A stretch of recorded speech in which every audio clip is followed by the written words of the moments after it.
America அதிபர் Donald Trump காசாவுக்குள்ள ஒரு அமைதி கவுன்சிலை உண்டாக்க போறேன், அதுக்கு இராணுவத்தை நான் கொடுக்க போறேன் என்கிற செய்திகளை எல்லாம் சொல்லியிருந்தார். இந்தோனேஷியாவினுடைய அதிபர் சுபியாண்டோ இன்றைய நாளில் நாங்கள் 8000 பேரை காசா பீஸ் கவுன்சிலுடைய போர்சஸுக்கு தருவதற்கு தயாராக இருக்கிறோம் என்று சொல்லியிருக்கிறாரு. இன்றைக்கு இது தொடர்பாக நெத்தன்யாகுனுடைய அமெரிக்க பயணம் என்பது ராஜதந்திர ரீதியாக பெரும் அழிவை உண்டாக்கும் என்கிற செய்திகளையும் ஈரான் இன்றைக்கு விடுத்திருக்கிறது.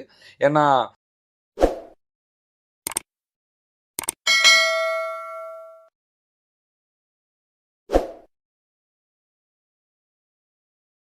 அன்பிற்கினிய சகோதர சகோதரிகளை நம் அனைவர் மீதும் ஏக இறைவனுடைய அமைதியும் கருணையும் உண்டாகட்டுமாக என்கிற உயரிய பிரார்த்தனைகளோடு பாலஸ்தீனம் மீதான இஸ்ரேலிய ஆக்கிரமிப்பு இராணுவத்தினுடைய தாக்குதல்கள் ஆரம்பிக்கப்பட்டு 2 ஆண்டுகள் கடந்ததற்கு பிறகு ஒரு யுத்த நிறுத்தம் ஏற்பட்டு இன்றோடு கிட்டத்தட்ட 123வது நாட்களை நாம் தாண்டி கொண்டிருக்கக்கூடிய இந்த தருணத்தில் என்னவெல்லாம் நடக்கிறது காசாவையொட்டிய பாலஸ்தீன நிலப்பரப்பிலும் மத்திய கிழக்கிலும் என்னவெல்லாம் நடக்கிறது என்கிற செய்திகளைத்தான் இன்றைய இந்த அப்டேட் வீடியோவிலையும் நம்ம பார்க்க இருக்கிறோம். இன்றைக்கு வெளியாக இருக்கக்கூடிய தகவல்கள் பிரகாரம் வெஸ்ட் பேங்க் என்று சொல்லக்கூடிய மேற்கு கரையினுடைய நகரங்களின் பகுதிகள் மீது இஸ்ரேல் இராணுவ குறைப்பை மேற்கொண்டு அந்த பகுதிகள் மேல குடியேறிகளுக்கான பலத்தை அல்லது அவர்களுக்கான அதிகாரத்தை கொடுப்பதற்கான ஏற்பாடுகளை செய்து வருகிறது என்கிற செய்திகள் வெளியாகி இருக்கிறது. காரணம் என்னன்னு கேட்டா, இஸ்ரேல் மேற்கு கரையினுடைய வெஸ்ட் பேங்கினுடைய பல பகுதிகளையும் கண்ட்ரோல் பண்ணுகிறது, அந்த பகுதிகளில் ஆதிக்கம் செலுத்துகிறது என்கிற குற்றச்சாட்டுக்களை பல மேற்கு நாடுகளும் தொடர்ந்து முன்வைத்து வருகிறது. நமக்கெல்லாம் தெரியும், ஏற்கனவே காசாவில் ஒரு பாரிய யுத்தம் நடைபெறுகிற நேரத்தில் வெஸ்ட் பேங்க்ல இருந்து ஆயிரக்கணக்கான சகோதரர்களை கைது செய்து சிறையிலே அடைத்திருக்கிறது இஸ்ரேலிய ஆக்கிரமிப்பு இராணுவம். அது மட்டுமல்லாமல் வெஸ்ட் பேங்கினுடைய ஆட்சி பாலஸ்தீன அதிகார சபைக்கு எந்த விதமான அதிகாரங்களையும் கொடுக்காமல் முழுவதுமாக வெஸ்ட் பேங்கை இஸ்ரேலே கண்ட்ரோல் பண்ணக்கூடிய ஒரு நிலையையும் நம்ம பார்க்க முடிகிறது. இப்படியான சூழலில் தான் மேற்கு நாடுகளுடைய அதே போன்று வெளிநாடுகளுடைய அழுத்தங்கள் காரணமாக நீங்கள் முழுவதுமாக இராணுவத்தை குவிக்கிறீங்க, வெஸ்ட் பேங்க்ல இராணுவத்தை நீங்கள் குவிக்க கூடாது என்கிற கோரிக்கைகள் தொடர்ந்து முன்வைத்து வரக்கூடிய சூழல்ல தான் இப்ப இஸ்ரேல் என்ன பண்றாங்கன்னா, புதிய ஒரு சட்டத்தை கொண்டு வந்து குடியேறிகள் என்று சொல்லக்கூடிய அங்க இருக்கக்கூடிய மக்களுடைய உடைமைகளை பறித்து, இடங்களை பறிச்சு, வீடுகளை எல்லாம் உடைச்சி அந்த இடத்தை கைப்பற்றிக்கிறவாங்கல்ல, இவங்களுக்கு பேர் குடியேறிகள் என்று சொல்லுவாங்க. இஸ்ரேல் பாலஸ்தீனத்தை இப்படித்தான் கைப்பற்றியது. தற்போது வெஸ்ட் பேங்க் என்று சொல்லக்கூடிய பாலஸ்தீனத்தினுடைய மேற்கு கரை நகரங்களுடைய பகுதிகளையும் இப்படித்தான் கைப்பற்றுகிறது. அப்படி கைப்பற்றுகிற சாதாரண மக்கள் இருப்பாங்களே, யூதர்கள் இருப்பாங்களே, அவங்க கிட்ட வெப்பனை கொடுக்குறாங்க, அவங்களுக்கு அதிகாரத்தை கொடுக்குறாங்க. நீ வேண்டியதை பண்ணிக்க, அரசாங்கம் எதுவும் பண்ணிச்சின்னு எல்லாம் சொல்லிடாத, நீ பண்ணினதா சொல்லிக்க என்கிற விதமாக தற்போது அவர்களிடத்தில் ஆயுதங்களை கொடுக்கக்கூடிய சூழலும் அதிகாரத்தை கொடுக்கக்கூடிய சூழலும் உருவாகி இருக்கிறது என்கிற செய்திகள் இன்றைக்கு வெளியாகி இருக்கிறது. இது மேற்கு கரையில் இருக்கக்கூடிய பாலஸ்தீன மக்களையும் நிம்மதியாக வாழவிடக் கூடாது என்கிற இஸ்ரேலுடைய உயர்ந்தபட்ச திட்டத்தினுடைய சூழ்ச்சியினுடைய ஒரு அங்கமாகவும் பார்க்கப்படுகிறது. இப்படியான சூழலில் தான் ரஃபா பார்டர் திறக்கப்பட்டிருக்கிறது.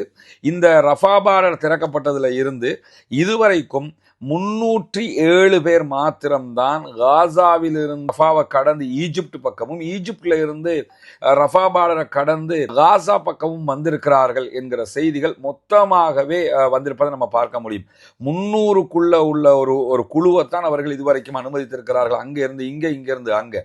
ஆனா ஒப்பந்த பிரகாரம் ஒரு நாளைக்கு 200 பேர் அவங்க வெளியேற்றணும் என்று சொல்லித்தான் அறிவிச்சிருந்தாங்க. அந்த 200 பேர்லையும் 50 பேர் ஈஜிப்ட்ல இருந்து காசாவுக்குள்ளையும், காசாவுல இருந்து 150 பேர் வெளியிலையும் அனுப்பப்படுவார்கள் என்கிற நிலையில தான் இதுவரைக்கும் ரஃபா பார்டர் 1 வீக்காக திறந்திருக்கிறது. இந்த நிலையிலையும் அவர்கள் 300 பேரை தான் உள்ளே வெளியே என்று மொத்தமாக அனுப்பியிருக்கிறார்கள் என்பதை நம்ம பார்க்க முடியும். காசாவுக்குள்ள 22,000 நோயாளிகள் அவசர சிகிச்சை வேண்டி இருக்கிறார்கள். அவர்களுக்கான அவசர சிகிச்சையும் பெற்றுக்கொள்ள முடியாத ஒரு இக்கட்டான சூழ்நிலையில இஸ்ரேல் ஒரு நுணுக்கமான ஒரு அழிவை காசா மேல மேற்கொண்டு வர்றாங்க, பாலஸ்டைன் மேல. அது என்னன்னு சொன்னா, ரஃபா பார்டர் வழியாக காசாவுக்குள்ள வர்றவங்க அல்லது காசாவுல இருந்து ரஃபா பார்டர் வழியாக ஈஜிப்டுக்குள்ள போகக்கூடியவங்க, இந்த 2 பேருக்கும் நடுவில் இருக்கக்கூடிய இஸ்ரேலிய ஆக்கிரமிப்பு இராணுவம் என்ன பண்றாங்கன்னா, பாலஸ்தீன மக்களுடைய பாஸ்போர்ட் இருக்குதா இல்லையா, இந்த பாஸ்போர்ட்ல ரஃபா பார்டரை கடக்கும் போது முன்ன என்ன பண்ணுவாங்கன்னு கேட்டா, பாலஸ்டைன் அத்தாரிட்டியினுடைய சீல் அடிப்பாங்க, பாலஸ்தீன அரசாங்கம் அப்படின்னு சொல்லி. பாலஸ்டைனை ஒரு தனி நாடாக சர்வதேசம் UN ஏத்துக்கிடுச்சா இல்லையாங்கிறது ரெண்டாவது.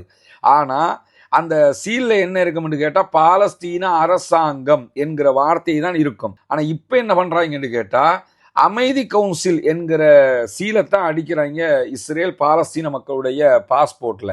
பாலஸ்தீன அமைதி கவுன்சில், பீஸ் கவுன்சில் என்கிற வார்த்தை தான் அடிக்கப்படுகிறதே தவிர, சீலாக அடிக்கப்படுகிறதே தவிர, பாலஸ்தீன அரசாங்கம் என்கிற வார்த்தையை இஸ்ரேல் நுணுக்கமாக இல்லாமல் ஆக்கியிருக்கிறது. எனவே பாலஸ்தீனர்களுக்கு உரிமை வேண்டும் என்று பாலஸ்தீன விடுதலை அமைப்புகள் போராடக்கூடிய நேரத்தில் பாலஸ்தீன அரசாங்கம் என்கிற வார்த்தையையே தூக்கிட்டு பலஸ்டைன் பீஸ் கவுன்சில் என்கிற வார்த்தையை தான் பாஸ்போர்ட்ல முத்திரையாக இஸ்ரேல் குத்திக்கிட்டு இருக்கிறாங்க என்கிற செய்திகளும் இன்றைக்கு வெளியாகி இருக்கக்கூடிய தருணத்தில் இன்றைக்கு இஸ்ரேலிய ஆக்கிரமிப்பு ராணுவம் நடத்தி இருக்கக்கூடிய பாலஸ்தீன அப்பாவிகள் மீதான தாக்குதல்களில் 7 அப்பாவி சகோதரர்கள் ஒரே நாளில் கொல்லப்பட்டிருக்கிறார்கள், ஷஹீதாகி இருக்கிறார்கள்.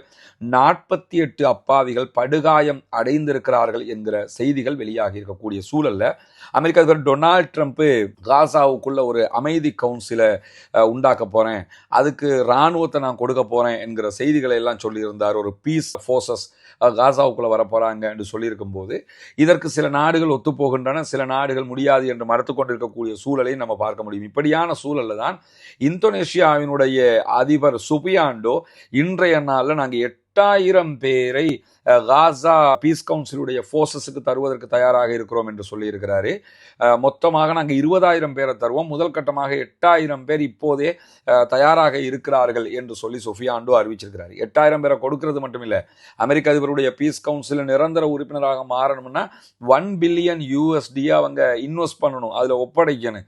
இந்த $1 பில்லியன் கொடுத்து நாங்கள் 8,000 இராணுவத்தையும் தர்றோம், உங்களை யாரா இதெல்லாம் கேட்குறா, யார் உங்களுக்கு இதெல்லாம் செய்ய சொல்றான்னு கேட்குற அளவுக்கு நிலைமை மாறி போயிருக்குது. ஏன்னு கேட்டால் அவன் தான் அமெரிக்க அதிபர் வசூலுக்காக அவன் பணத்தை எடுத்துக்கிறதுக்காக பண்ணுறான்னா இந்தாக்களும் போய் நான் $1 பில்லியன் தந்துடுறேன், எங்களையும் அதில் சேர்த்துக்க, 8,000 இராணுவத்தை வேற தர்றேன் பாலஸ்தீன மக்களுக்குள்ள உள்நாட்டு யுத்தத்தை உண்டாக்குறதுக்காக அமெரிக்கா போடுகிற திட்டத்தில் ஒரு படியாக இருக்கக்கூடிய இந்த அமைதியாக்கும் படை என்கிற லிஸ்டுக்குள்ள இந்தோனேஷியாவும் தன்னுடைய இராணுவத்தை அனுப்புவதாக இன்றைக்கு அறிவித்திருக்கக்கூடிய சூழல்ல இன்றைய நாளில் அமெரிக்க அதிபர் டொனால்ட் ட்ரம்பை சந்திப்பதற்காக அவசர பயணமாக இஸ்ரேலிய பிரதமர் பெஞ்சமின் நெத்தன்யாகு அமெரிக்காவுக்கு செல்கிறார். நேற்றைய தினம் நம்முடைய வீடியோவிலையும் அதை நம்ம சொல்லி இருந்தோம். அமெரிக்க அதிபர் டொனால்ட் ட்ரம்புடனான இஸ்ரேலிய பிரதமர் பெஞ்சமின் நெத்தன்யாகுடைய இந்த சந்திப்பு என்பது ஈரான் அமெரிக்காவுக்கு இடையிலான இந்த பீஸ் டாக்குக்கு இடையில வரக்கூடிய ஒன்றாக இருக்கு. ஏன்னா அமெரிக்க அதிபர் டொனால்ட் ட்ரம்ப் ஈரானோட சண்டையை தவிர்க்கிற மாதிரியான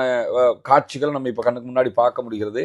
அவசரமாக கப்பல்கள் வந்தாலும் அமெரிக்க அதிபர் பின்வாங்கி இருக்கிறார். சண்டை வேண்டாம், அவங்க ஒரு நியூக்ளியர் எக்ரிமெண்ட்டுக்கு வந்தால் போதும், ஒரு அணு ஆயுத ஒப்பந்தத்திற்கு வந்தால் போதும் என்று அமெரிக்க அதிபர் நினைக்கும் போது எப்படியாவது அமெரிக்காவையும் ஈரானையும் ஒரு சண்டையில மூட்டி விட்டுறணும், ஈரானை ஈராக்கு மாதிரி அல்லது ஆப்கானிஸ்தான் மாதிரி நாசமாக்கிறணும், ஒரு பெரிய சண்டை வந்து ஈரான் அதில் தோத்து போய் மொத்த அதிகாரமும் அமெரிக்காவிடத்தில் வரணும், மத்திய கிழக்கில் எந்த விதமான அதிகாரம் மற்றவர்களாக அரபு இஸ்லாமியர்கள் இருக்க வேண்டும், மொத்த அதிகாரமும் இஸ்ரேலிடத்தில் இருக்கணுங்கிறது தான் இஸ்ரேலுடைய திட்டமாக இருக்கக்கூடிய நேரத்தில் தான் இந்த பேச்சுவார்த்தைக்காக பெஞ்சமின் நெத்தன்யாகு அமெரிக்க அதிபரை சந்திப்பதற்காக நேரடியாக போகிறார் என்கிற செய்திகள் வெளியாகி இருக்கக்கூடிய சூழல்ல இன்றைக்கு இது தொடர்பாக நெத்தன்யாகுனுடைய அமெரிக்க பயணம் என்பது ராஜதந்திர ரீதியாக பெரும் அழிவை உண்டாக்கும் என்கிற செய்திகளையும் ஈரான் இன்றைக்கு விடுத்திருக்கிறது.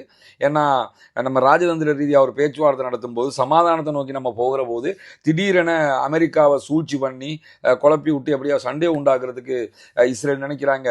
இப்படி நினைப்பது ராஜதந்திர ரீதியாக மிகப்பெரிய பிளவை உண்டாக்கும் என்று சொல்லி ஈரான் எச்சரிக்கிறது மட்டுமல்லாம அப்படி ஒரு நிலை வந்தால் நாங்கள் கண்டிப்பாக சண்டையை எதிர்கொள்வோம் என்பதை மீண்டும் இன்றைய நாளிலையும் அவங்க உறுதிப்படுத்தியிருப்பது மட்டுமல்லாமல் இன்றைக்கு ஒரு சேட்டலைட் இமேஜ் வீடியோஸை மேற்கு ஊடகங்கள் வெளியிட்டிருக்கின்றன. அந்த இமேஜ் ஊடகத்தில் ஈரான் எவ்வளவு தூரம் ஆயுத பலத்தில் முன்னேறிக்கிட்டே போறாங்க என்பதை மீண்டும் தெளிவூட்டும் விதமாக அது அமைந்திருப்பதை நம்ம பார்க்க முடியும். ஈரானுடைய கஹார் 313 என்கிற வகையான ஒரு விமானம், இந்த விமானம் F-35 விமானங்களுக்கு நிகராக ஈரான் தயாரிக்கக்கூடிய ஒரு முக்கியமான விமானமாக சொல்லப்படுகிறது.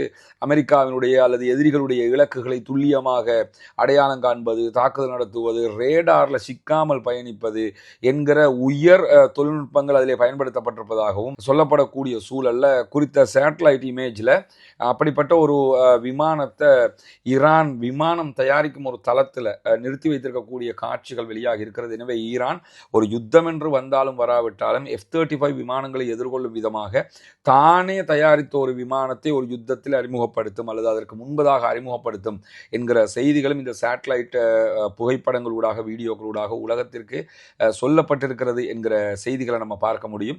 எனவே ஈரான் அமெரிக்கா இடையிலான ஒரு முருகல் நிலை தொடர்ந்து இருக்கக்கூடிய சூழல், அதை பயன்படுத்தி எப்படியாவது ஈரானை அழித்து விட வேண்டும், ஈரானை முடிச்சு விடணுங்கிறதுல மிக உறுதியாக இஸ்ரேல் இருப்பதை நம்ம பார்க்க முடிகிறது. இஸ்ரேல் அமெரிக்க அதிபர்களுக்கு இடையிலான பேச்சுவார்த்தைகள் நடைபெற இருக்கிறது. அதில் என்னவெல்லாம் பேசப்படுகிறது என்கிற செய்திகளையும் உங்களோடு நாம் பகிர்ந்து கொள்ள தயாராக இருக்கிறோம். தொடர்ந்து இணைந்திருங்கள். ரஸ்மின் மைசி நியூஸ் மற்றும் ரஸ்மின் டாக்ஸ் ஆகிய 2 சேனல்களோடு இந்த செய்திகளை கொண்டு வந்து தருவதற்கு தயாராக இருக்கிறோம். பாலஸ்தீனம் வெற்றி பெற வேண்டும், பாலஸ்தீனம் சுதந்திரமடைய வேண்டும், பாலஸ்தீன மக்களும் நம்மை போன்ற நிம்மதியானவர்களாக மாற வேண்டும், வாழ வேண்டும் என்கிற உயரிய பிரார்த்தனைகளோடு பாலஸ்தீன அப்பாவிகளுக்காக தொடர்ந்தும் ஜனநாயக ரீதியாக குரல் எழுப்போமாக. வாஹர் தஅவானா அல்ஹம்துலில்லாஹி ரப்பில் ஆலமீன்.